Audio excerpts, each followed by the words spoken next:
I'm sure you have multiple questions right now. Hey everyone, it's me, Aaron. And I'm Michelle. And this is our Post Geekout reaction of Kong. Is it Kong Skull Island or just Kong? I think it's Kong Skull Island. Kong Skull Island. The giant monkey movie. You guys... Not to be confused with the other King Kong film that's out right now. Okay. But yeah, for anybody who doesn't know, the Post Geekout reactions, they're not reviews, they're just our open, honest thoughts about the thing that we just watched. It's just a discussion about the movie that we just saw. So that does mean we will be going into full spoilers. So if you have not seen Kong Skull Island and you don't want anything to be ruined for you, tune out now. I don't know if I'm going to do an actual review on this. I might do a mini review. I'm enjoying the mini reviews for a lot of the things that people haven't been requesting, just simply because it's a quick, easy way for me to get stuff out there. So I might do one of those, but for the most part, this is probably just going to be it. Oh yeah, this. You might have noticed we're not on the thinking couch yet right now. Yeah. We are actually in Boston for PAX East right now. I don't have like a panel or anything. I'm not that big yet. Not even free. I need to be 5 times the size I am right now to guest star on a panel right now. You need to be the size of King Kong.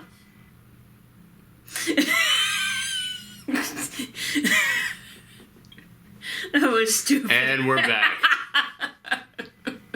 Yeah, so we're just here because we love PAX. It's just an awesome time to come and like experience lots of little video games and buy insane amounts of swag. Which, by the way, we had to just MacGyver this whole situation together right now, and the camera is literally on top of 5 things of swag that we bought. So awesome. Anywho, let's get into our actual discussion about Kong. I was really, I don't want to say impressed by this, but I just had a good freaking time with this movie. It was a fun movie. This, to me, is the definition of a popcorn film. Because there's nothing too heavy in here. There's nothing, like, really, like, emotional roller coaster stuff, but at the same time, it doesn't treat you like you're an idiot. Like, it does have a couple of intellectual things in there. It does have a couple of things in there that makes you go, oh, wow, actual genuine human emotions are up there on screen right now. That's pretty cool.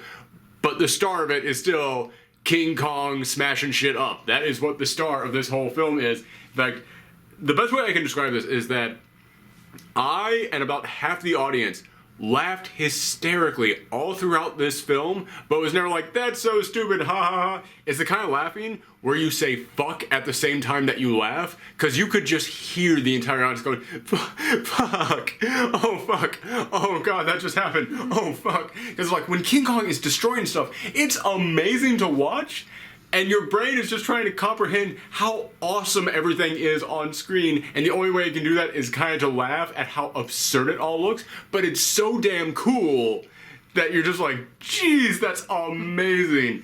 I mean, there were definitely, like, some silly moments. There's a lot of goofy shit like, in this film. But, like, it was supposed to be silly I think parts. so, yeah, like, there's moments in here during the action in which I'm like, it's goofy, but it's the correct kind of goofy. Yeah. And then there's other times when it's not action-wise, when it just gets goofy at scenes, and I'm like, it's like, just being goofy to be goofy right now. It knows not to take itself seriously. I mean, it's hard to take a movie seriously when it's about a giant monkey beating the crap out of everything. Yeah, exactly. Like, this, don't get me wrong, there's a great story to be told of King Kong. But that story's been told, and every single time we've tried to retell it, we literally just retell it. I mean, the Peter Jackson King Kong film is great, but it's just King Kong all over again. This one was like, no, we know what you want to see. You just want to see giant monsters beating the crap out of stuff. This is not King Kong gets abducted, goes all the way to New York, runs rampage, he falls in love with a girl. Oh no! This is Kong Skull Island. This is Kong just being nuts out there. It's like, Kong is not coming to you, you're going to Kong. You're on his turf now. That would have been a great tagline for this film. And yeah, like, I want to talk about, I kind of want to save some of the action stuff to talk about until later, so let's get into, like, the actual characters. Yeah. And that's the amazing thing about this film, is that this is existing within the same, this is existing within the same shared universe as the Godzilla film that came out a few years ago, because after Marvel made it work, everybody out there wants a shared universe. And if you're going to have a shared universe, apparently you have to have one take place in the past during war times. Because we got Captain America First Avenger. Alright, makes sense. Wonder Woman is in World War I, which is like, okay, she appeared in World War II first, but alright, you know, you're trying something different. Nobody ever does World War I. Good for you guys. This one is set during Vietnam, and that's the thing that really impresses me because up until now, you could talk about Vietnam. You could, make commentary about it. You could talk about the war itself. You could talk about what happened to the soldiers after they got home. But when it came to science fiction and fantasy, Vietnam was the off-limits war. Like, no. If you're going to talk about this, you do it completely seriously. There is no fantasy involved here. You only discuss reality, because that is one of those wars that it's just been a hard pill for America to swallow over the past couple decades. Also, it's like one of the more recent ones. It's still pretty darn recent, yeah. And that's one of the reasons why I say it's a hard pill to swallow, is because there's still people suffering from this. It's like, I fully understand why we have not touched it yet. Plus, it was, it was the first big war that America fought that wasn't like, yes, go out there and fight for your country. Yeah, it was one of those in which it was like, dude, I don't even know what's going on right now. Like, a lot of resistance. It was also it was that first war that was really on TV, like in people's face, and people were like, oh god, there's so many politics involved here. I don't even know what Nixon is doing right now. Everything that just happened with Kennedy is still fresh in everyone's minds. Like, it was just a disillusioning time in America, and Vietnam was one of those things that was like, yeah, man, you can't talk about it. It is not something that you can joke around with. So this is a really damn impressive film, just in the fact that it's the first time I've ever seen a movie come in and go, time to get sci-fi involved in this. Because this is set literally the day after the Vietnam War ends. And it actually plays a part in the story because when you first meet Samuel L. Jackson's character, he is the commanding officer of all these troops. And you can tell when he's just looking at like a little tiny box full of like medals in there, you can tell this is a guy who war is all he has. Like, he does not have a family back home. He does not have anyone to return to. This is it. His soldiers are his family. He's probably lost more than he cares to name. This is all he has, is just being at war. And not only did he just face the first big loss that America's ever seen, but now he is being told, pack it up, come home. And then they get called and go, hey, this scientist wants a military escort to go and survey this island that no one has ever been able to survey. You got one last mission to go on, and just the smile that he gets of, I get one more job. Like, I get another day to not go home. I get another day to be a soldier. It's like, okay, you instantly know this guy. Yeah. But his troops are another story. Like, they have families and friends back home, and they were excited to go there. Yeah, and that's one of the things that I gotta say is kind of impressive about this film. There's a guy who, it starts off with him writing a letter to his son. Yeah. And the moment I saw that, I was like, well, he's dead. And as I said, we get into full spoilers on here. When they get to the island, everybody gets separated, and he gets separated completely by himself. Everybody else is in separate groups. He is solo by himself. And every time that cut to him and started seeing him like go through, it was like, you know what? He's not gonna die. He's gonna be the guy who gets home to his son. No. So I gotta give this movie credit, because like the moment that he was writing to his son, I was like, he ain't surviving. We know how this works. He is not surviving. They actually made me go back on that and then killed him. It's like, that's pretty darn impressive. Yeah, that's one thing that's like impressive about this movie is like, when it's like you expect people to die, but you don't know when. Yeah, that was pretty. Oh, that's actually a really good comment, because there's so many times that characters die in here. Tell you what, I'm gonna save that for later. I'm gonna save that when we get into the action. Yeah, let's keep going about the characters. But that's the other thing. The characters are really darn impressive to me, because one of my biggest problems with the Godzilla film that came out a couple years ago is that Bryan Cranston is the man in that. Bryan Cranston is commanding every frame that he is in, and then, bam, he's gone. Remember how all those trailers made you go, oh man, Bryan Cranston, he's gonna be in this the whole time? And it actually made you think, like, Bryan Cranston, he's gonna be going up against Godzilla. Like, we knew he wasn't gonna fight Godzilla, but we thought, like, he's gonna be there, like, in the tower, like, talking to him, like, make sure that you get him! Get that giant lizard! Like, it's gonna be Bryan Cranston acting his ass off against this giant lizard. Oh man, can't we see? No, he's gone. He's dead instantly. In this film, and then aside from Bryan Cranston, that's it. There's nobody. Like, it stars Kick-Ass and Scarlet Witch in there. I didn't care about either of them. Ken Watanabe, I think it was Ken. Was it? Hold on a second.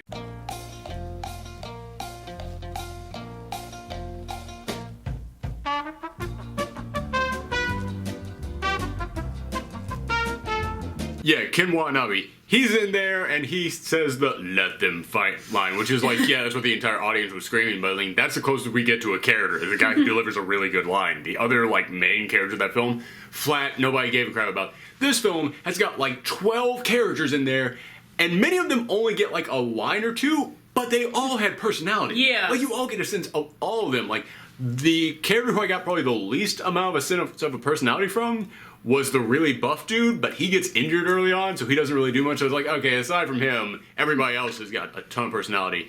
I will also say, well, that's not true.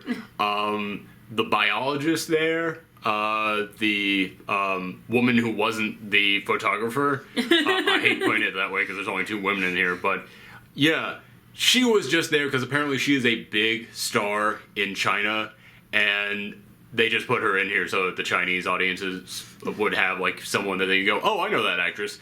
It's like, yeah, I kind of hate that that's now becoming a thing in Hollywood because, don't get me wrong, I can tell she's a talented actress because whenever she had to act with her face, really good. Like her eyes were doing a lot of emotions in there, but she doesn't speak English. So it's like, yeah, I would have preferred another actress who actually could have had like a backstory, could have had personality to her, could have actually delivered a lot of good lines in here. But aside from her and the dude who gets injured early on, everybody else loaded with personality, loaded with character, even though they don't get to say a lot. And I was really impressed with that. Although I will say, every time that someone was about to die, they would just add like 20 more characters in there. Because I remember there was a moment in which they met up, the 2 teams like met up, and they go, how many do you still have? And he goes, this is all we got. I was like, oh wow, so it's just them. And then you see them marching towards like this giant graveyard, and there's like 40 people there now. So I was like, for real, man? I did not count that last time. Or like there's a moment when it comes down to just the core like 5 soldiers who you know, just the 5 who you have been following this whole time, and you can name them, they have personalities. And then there's a moment when one of them catches on fire, and I go, oh my god, who was that? Who was that? Which one just died? And then I counted them all again, and I was like, you just created an imaginary 6th person to stand there. He was not in any of the previous shots, man. Come on.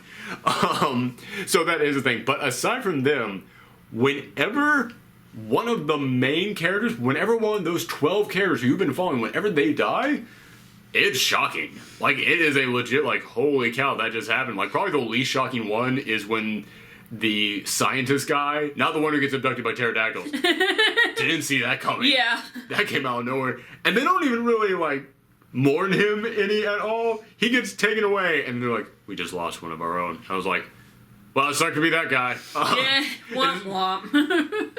But that guy, you kind of felt something for. The other scientist guy, when he got stepped on, I didn't really feel anything, but I did kind of laugh because that actor is known for playing people who don't have a lot of emotions.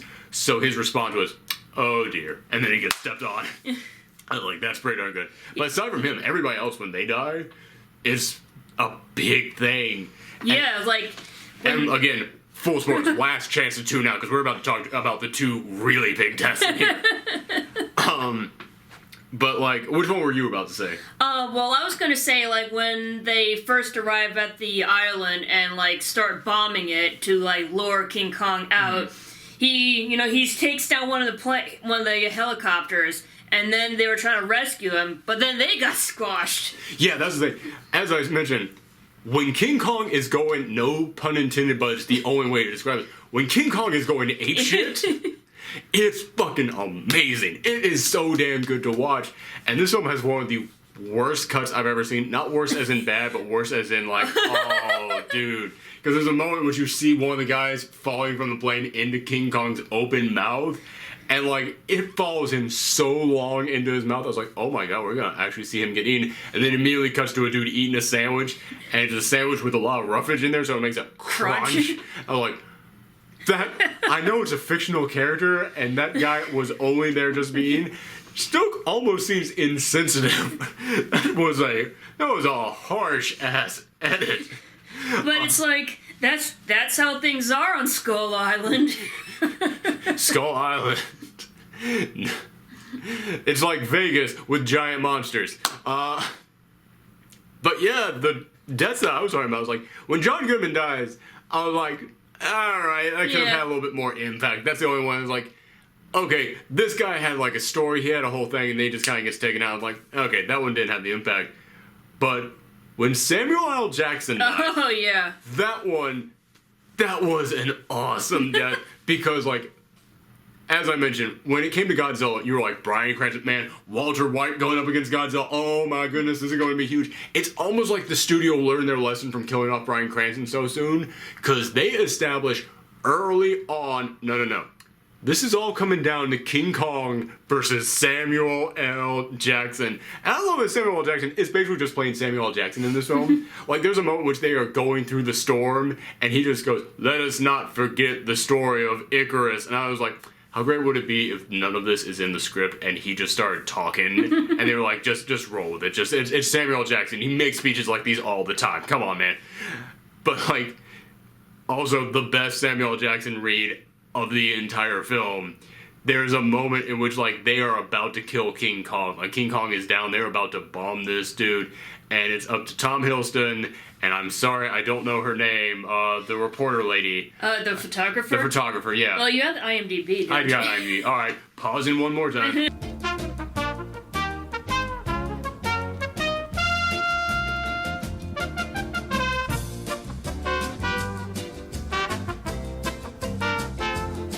Brie Larson. Okay, when Brie Larson steps up, and her character has been alright this film, but she is a little bit one of the weaker ones. Like, she's got some good personality, she's got some good lines, she has good motivation for being there. I thought that was great. But, like, there's a moment in which they're about to kill King Kong, and she just gets up there and, like, starts to make a speech. Like, she says the kind of thing that would lead into a big monologue, and he just goes, bitch, please! And the entire audience laughed, and I think the entire audience laughed because, A, it was an amazing read. It was the most Sam Jackson line you've ever read. Like, no way was that in the script. When they cast Samuel L. Jackson for this part, they added that into the script. But also, I think it's because it's like, her character wasn't big enough to give the big monologue that saves everyone. And I think him saying that was like, no, this ain't about you. This is about me and Colin, alright? It's like, her character wasn't, like, big enough, but, like, it's the kind of character that would because she does photography, anti-war photography. Yeah. So, like, she's... You could totally see her making this speech. Yeah. But it's one of those things where it's like, no, you have not been the central focus of this film. The audience is here to see me and King Kong. Don't come in here and wreck this for this audience. Like, I think that's one of the reasons the audience laughs so much, is they're like, yeah, that wasn't gonna happen. No. It's like, another thing I really liked was, like, you know, the interaction between the characters as well. Oh, it's great. Yeah. That's what makes the character. Exactly, like... Yeah, there's that one soldier guy who just kept making jokes about what the guy was going to write to his son. Yeah. And I love it when he made jokes about what his dad was writing to his son. The dad joked back with him about it. I was like, that's these guys, you instantly feel the bond here. Or, what was it, Cole? I think his name was? Yeah, Cole. The, like, guy who's just really hard edge, just total straight edge, like, just this total straight man. After the plane crashes, and he's just eating beans. And the soldier's like, how do you even have an appetite right now? Like, did the best we could. We didn't have the correct information. There's no way we could have won that. And I was like, damn, that is the best. That was one of the best reads in this whole film. This whole film is loaded with not the most amazing lines, but some of the most amazing deliveries of lines. It's like, I like that, you know, the photographer and Tom Hiddleston's character, like, they were hinting at, like, a love interest, so throughout this is like, oh god, they're gonna hook up and they're gonna kiss and everything. It's like, no. It's like they... That's pretty dope, too. Yes, I appreciate that. It's like... That's become a thing over the past couple of years in which Hollywood's beginning to realize, you know what, if we have a giant monster movie, we're allowed to just have people of opposite genders just be friends with each other, because no one's here to see a romance form. Because, like, they always used to put that in films because they were like, well, that's how you get the female audience in here. And I think they're finally realizing, ladies kind of just want to see a giant gorilla punching stuff, too. Like, ladies enjoy that stuff as well. It's like, if we want to see that kind of stuff, we'll just go see a romantic comedy. Also, exactly, why the fudge, if you want romance, would you go to the giant gorilla movie? So yeah, I'm glad that they didn't hook up, but it's like there's a little bit of a hint. They're like, again, it's just because everybody in this film just has chemistry with each other. Yeah. That's what makes this cast so likable. But as I was saying about Sam Jackson and the deaths in here, I love that they set up throughout this entire film that is going to be him and King Kong head to head, and he's got that bomb triggered. He's about to go. The giant skull crawler appears, and you know that's the final boss of the movie. And as soon as it appears, it starts coming over, and Sam Jackson decided to look like, I'm going to take them both out and myself at the same time. He's about to launch that bomb. And then King Kong crushes him mid-sentence, and it was like, kind of the way that he just said, bitch please, to the reporter about, like, this movie ain't about you. It was like King Kong going, no, the boss is here now. You ain't shit. I'm King Kong. That's a giant lizard monster. We're going toe-to-toe. I'm sorry, did you think the tiny human guy was going to be a threat to me? I'm King Kong. Smack. Like, that was it. That was perfect. And also, Cole had the best death in this whole thing, because the giant skull crawler is coming at him. He's got the 2 grenades off, and he's been one of the most likable guys this whole time just because of his weird personality, and also, again, because of the relationship he's had with these other characters. And he's got the grenades ready. He's slowly walking to him. He goes, go, live your life. Like, it is the perfect hero death moment. And you know he's not going to take it out, but it's like he's going to buy him some time. And then the Skullcrawler, like, you expect the Skullcrawler to eat him and the bombs to go off inside of it. Skullcrawler just stops, whips it with its tail, and sends him into the freaking mountain where he does no damage. Like, he died for nothing. And again, it's kind of like these giant monsters going, this Earth does not belong to you. Like, that's the thing that Jeff Goldblum, John Goodman has been saying this entire time. That's the thing that, like, John C. Reilly's been saying this entire time. Is like, the Earth does not belong to people. It belongs to giant freaking monsters. And when he just took Cole out like that, it was just like this giant monster going, you don't get to be the hero in this film because it's a giant goddamn monster movie. And it was such a, like, that was the one death that actually hurt. Like, so many of the other deaths are, like, laughable in here. They're memorable, but they're, like, laughable, or you didn't really feel anything from them. This is the one where which you were like, oh my god, that poor guy. So, yeah, and also, I gotta say, John C. Reilly, I was afraid he was gonna kind of ruin the film because he was so goofy in the commercials. As goofy as you see him in the commercials, that's about the peak that he gets to. Yeah. And also, his jokes land. Like, I actually really dug his jokes. Like, any time in which he was, like, talking to Tom Hiddleston about what has happened in the world over the past 20 years, because he's a World War II pilot who crash landed on this island. Like, anytime he was talking about that, I was like, this is actually really good freaking dialogue. Yeah, like, the opening actually, like, started with him crashing. Yeah, which, there was a scream. I was like, that was not that actor. That was John C. Reilly doing that scream. But yeah, it's him and this Japanese pilot crashing, and they try and kill each other until they see King Kong, and then it just cuts to years later, and he's talking about how, like, the Skullcrawler killed his friend, and, like, about how they formed, like, this friendship. I was like, that's pretty cool. Like, yeah. I'm really digging that this guy really does have an arc, and, like, the post-credit scene, well, not the post-credit scene, but, like the scene during the credits. The during credit scene, which he, like, reunites with his family. He's like, man, that's pretty, yeah, good for him. Yeah, I'm glad. that was nice. I was convinced he was going to die. Like, I was so, like, when he said, I promised I would not leave my friend behind when he's at his friend's graveyard. Yeah. He was like, all right, now let's get off this island. I was like, there's going to come a moment in which someone has to stop the monsters, and he's like, I promised my friend I wouldn't leave his side. And then, like, he goes in there with the sword to try and slow down the monster so they can escape or something. It's like, he's definitely not making it off. But then he makes it off. His wife's still single. His son, like, greets him. He has a beer and a hot dog and watches the ball game. I'm like, that's so good. But you want to know the emotions that this guy was able to convey. He starts tearing up thinking about an imaginary hot dog. I was like, sometimes John C. Reilly acts so goofy, you forget he's a legit actor. So he's. Then again, yeah, I guess you'd be pretty goofy too if you were stuck on an island for like 20 years. That's the other thing. You buy it. Yeah. You're not looking at this like, why is he acting like that? It's like, no, I get it. You've been living on an island full of monsters for about 20 years. But yeah, another thing that makes this. I mentioned this is just a flat-out popcorn flick, but there are times in which it actually does kind of ascend to something a little bit higher. Mm-hmm.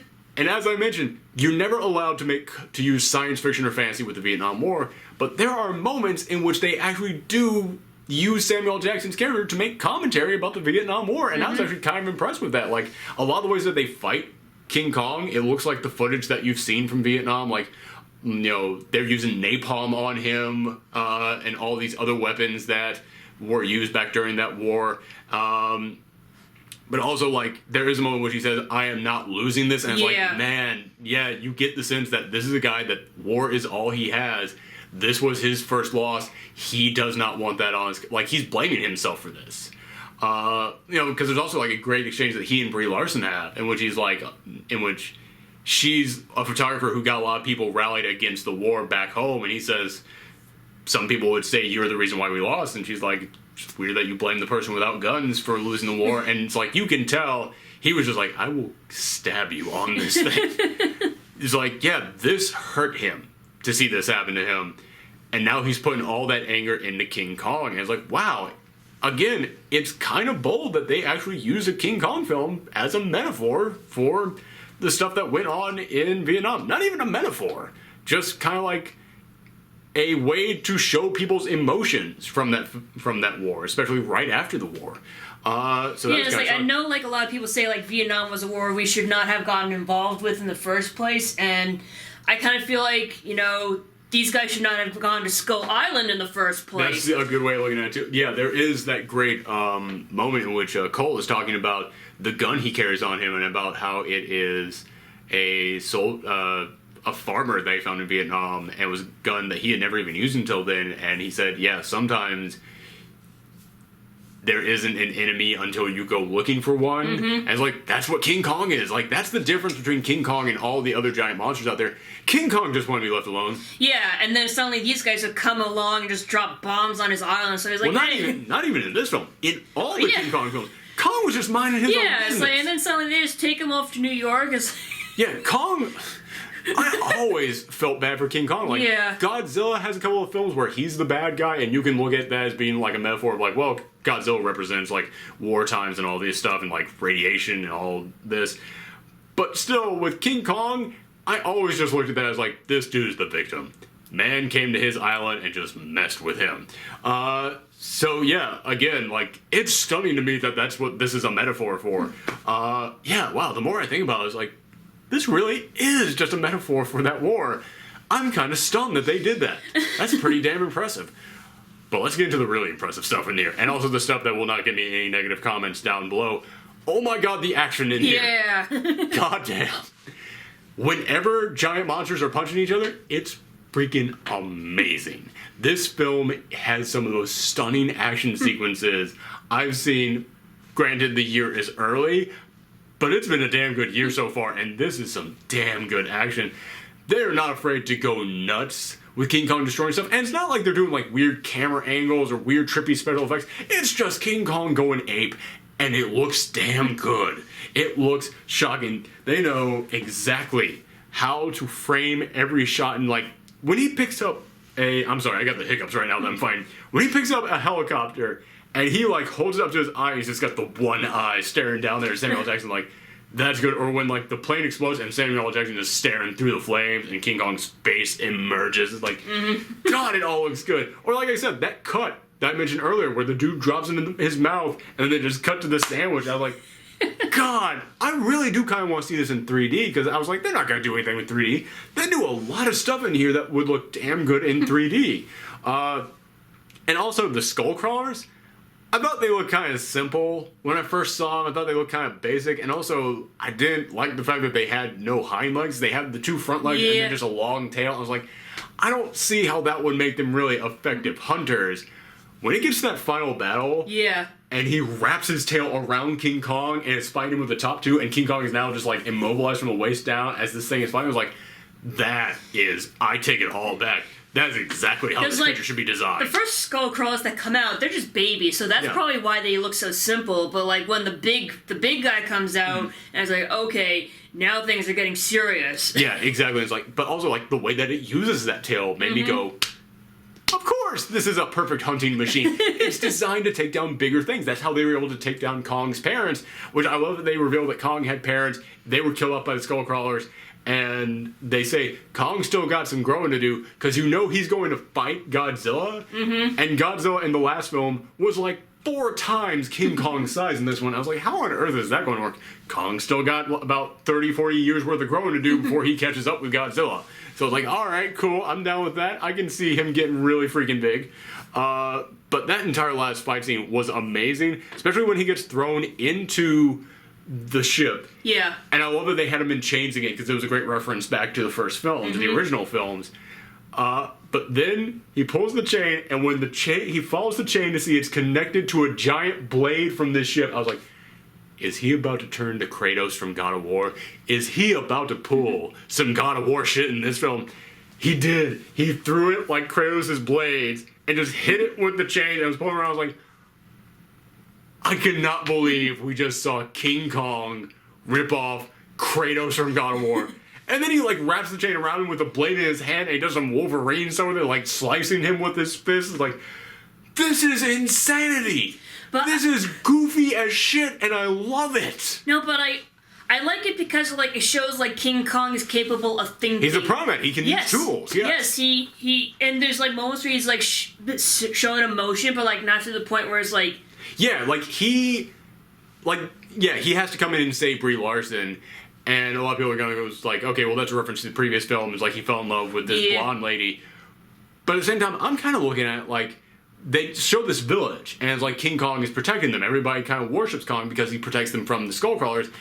And to me, that was more just like, hey man, she didn't start shit with him. Yeah. Everybody else was shooting at him. That's why he attacked them back. They were dropping bombs. But this is just a human, and she's not doing anything but taking pictures. Of course he's gonna protect her. Like, I didn't see that as him falling in love with another lady. I saw it as him, like, he protects people. Mm-hmm. Like, the only reason it really had to be Brie Larson is because it's like, I think it was a reference back to, hey, blonde lady from the first one. Okay. Yeah, but it's like, he's very, like, real that way. Yeah. Like, you can, like, I don't know if... Kong keeps it real. Yeah, Kong keeps it real. Let's get a shirt of that. I want that on a shirt. Kong keeps it real. Like, he's literally is just like a gorilla, a real-life gorilla, just really, really, really big. Yeah, and gorillas don't start shit unless you start shit with them, man. It's not like that shitty Tarzan film from last year. A real gorilla, you give it a kitty, it will pet the kitty. It does not want to start stuff with people. So they're just like, hey, peaceful little tiny people. I will protect you tiny people from these giant monsters that want to destroy you. These tiny people are not a threat to me. Yes. Oh god, what if in the next film they teach King Kong sign language so we actually get to see King Kong talking to people? Oh. That'd be cute. But I think that'd be a little too cute for a Kong movie. Oh my goodness. Oh, but yeah, and again, going back to him rescuing Brie Larson, even cooler than the Kratos blades being brought into this is when the Skullcrawler, it wraps itself around him from the waist, is grabbing him by the shoulders, and they also have these iguana tongues. It latches onto the fist that he is holding the girl into, and then pulls the fist halfway down its throat. And I'm like, that is insane to think about the fact that he just ate Brie Larson. Like, she is unconscious halfway down his stomach, and Kong is just holding on to her, trying to keep her there. It's like, that's freaking amazing. Like, these monster movies that they're doing, they might not be the best. Like, that Godzilla film, anytime that Godzilla was not on screen, I thought it was pretty darn boring. And this film, it's got some goofy moments in their element, but when monsters are fighting, that's the one thing that Legendary knows how to do. They know how to have giant-ass monsters fight, which makes me really mad that they are the ones who got the rights to the American live-action Pokemon movies, and they decided that their first movie would be Detective Pikachu. I was like, really? You, the guys who were doing Godzilla and King Kong, you're not going to give us Groudon and Kyogre fighting each other? You're not going to give us any of the other legendaries going head-to-head? You're not going to have the Elite Four with giant monsters fighting each other? No, you're going to have the Danny DeVito Pikachu? Alright. I don't think you realize what you do well, Legendary. Okay. But yeah, this was just a really fun-ass time. It's not a great film, but it's a great time. This is the definition of a popcorn film. Goddamn, man, I'm sorry. If you can't understand why some people just don't want to eat popcorn every now and again and watch giant monsters punch each other, I don't know what to tell you. Like, it just doesn't. Like, when we first went into the movie theater and we saw that Lion was playing, and you were like, I'm all Oscared out. I just want a fun flick. She pointed out to me that Lion, the one Oscar film I wasn't able to see, is playing at the theater that we were going into. Ironically, I had to go 4 hours away from home in order to see it. And she said, like, yeah, do you want to see that next? And I was like, I do not want to see anything else that might make me cry. No more sad, emotional stuff. No more heavy dramas. Just show me a giant gorilla punching shit. This did that in spades. This did the freaking job. I'm really impressed with this. And also, to Toby Kebbell, the guy who did the live action, the mocapping for King Kong, if they ever make that Overwatch film, you got yourself a job. You can do monkeys. All right. Yeah, that's all my thoughts. You have anything else? Pretty much it. That's all I got. So thank you guys very much. We might do one more video from here, because typically each year when we go to PAX, we do a video talking about all the games that we played. We might save that for when we get home, but thank you guys very much for tuning in. And Legendary, for the love of God, make a different Pokemon movie. Bye. Bye.